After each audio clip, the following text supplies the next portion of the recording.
And P.Ciel, who is just a behemoth, throws so many good buttons, can really catch you if you're not careful with your movement.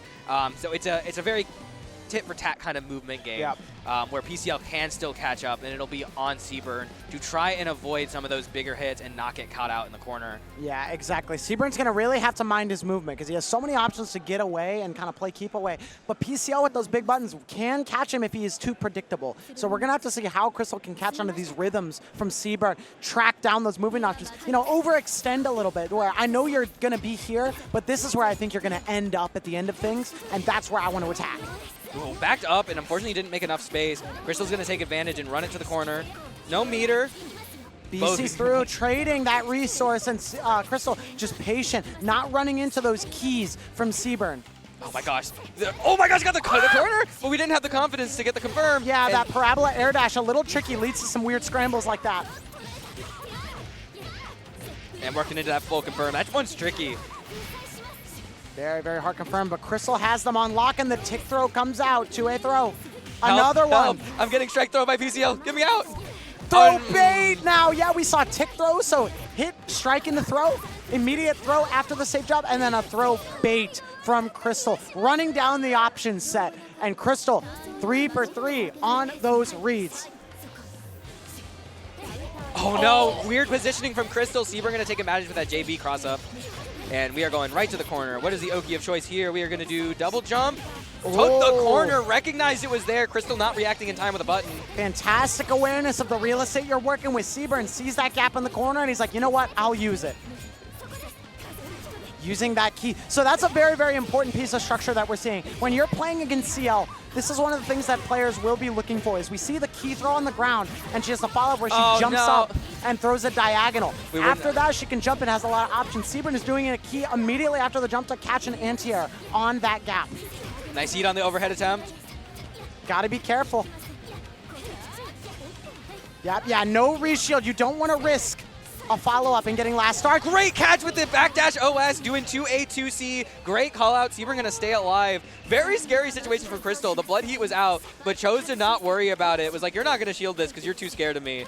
But going to lose the round at the end. There's that halo. Using that BC follow-up on the shield to use it for the movement. Closing in on SeaBurn, pushing into the corner, find that throw, and now his back is to the wall. Crystal pressuring.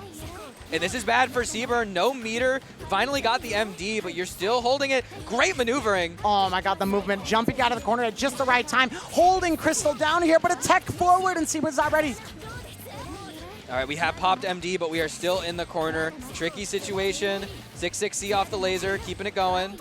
No more bar now. This is where it gets tricky. Axe kick, and there's an unblockable again. SeaBurn tries to catch by falling with a button this time, trying to be aggressive out of that situation, but Crystal ready with the 5A, gets that anti-air. And we got it.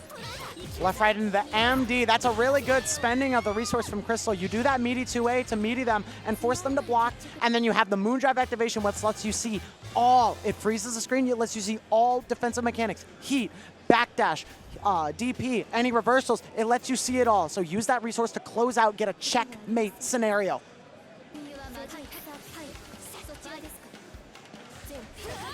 Great high roll, unfortunately a little too late.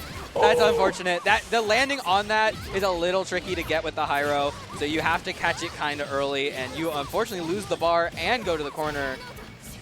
A good idea from SeaBurn, but not quite the right timing, and the vacuum this time. We haven't seen that yet from Crystal, adding to that strike throw game. That vacuum normal on the 2C follow, pulling SeaBurn in range for a throw. All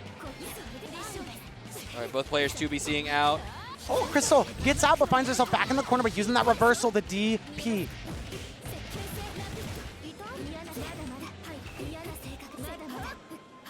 Oh, got it with the 2C, empty, and back into the 2C. Really tricky, can get a lot of people standing back up thinking they can get away. And we do get the confirm, no knockdown. Another pickup from Crystal. 1 round away from taking a 2 over SeaBurn. Not a bad win in the slightest. If you're Crystal here, getting one of those strong opponents out of the way early is very, very good. That was so scary. That 3BC, genuinely scary option. There's that jump cancel we talked about, but SeaBurn doesn't quite have the structure. Waits it out, tries to get a response from Crystal, but Crystal strikes aggressive out of that corner. All the way to the other side. We backdash into the corner, but it's scary. Ooh, just out of range to get that pickup. Foot dive! They traded! Oh, he didn't go for the confirm. He just let it go. Unconfident. That could be the end of your set if you're not careful. Yeah, look at the bars on deck for Crystal, the resource. SeaBurn spent his Moondrive but didn't get the combo, so he doesn't have it. What a heat.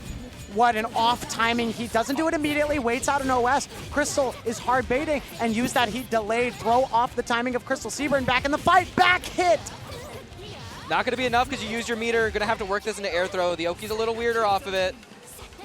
ID over, using that back hit again, the backwards hit of CLJB. One throw. Wow, it baited out the throw with the second jump. Dangerous, but SeaBurn makes it work. Going to go to round 3. SeaBurn trying to stay alive on the winner's side. Staying alive, but you're not done yet. SeaBurn's got another game and another round to go. If he wants to continue in the winner's side of this bracket, tries to swing the keys aggressively, keep Crystal out, but fast on the draw. Crystal is in there. All right, we got some meter on deck, but Crystal's got a little bit of everything. Tries to find the overhead. Great block at the last second, but the 2C low. One more touch, one more good touch from Crystal could seal SeaBurn's fate. Plus frames again. Heating on that 5B, finding a chance to get out. Oh no, he whipped the JB, got an IAD for his trouble. Not a lot of meter on board for Crystal, so you do have one more chance for SeaBurn, but that Moondrive is there. Good tech. Oh my gosh, the 4BC to catch the IAD out, and that's going to be enough. Crystal going to move on, but SeaBurn fighting strong, going to be still alive on the loser side. There is one more slot available to make it into the top 24 cut, and it's through some killers on the loser side. Oh yeah, a great showing from Crystal. SeaBurn fighting back, but just caught a little bit on some of those weird interactions, not quite comfortable on some of those little aspects of his play, and Crystal, high level, ready to take advantage of those mistakes.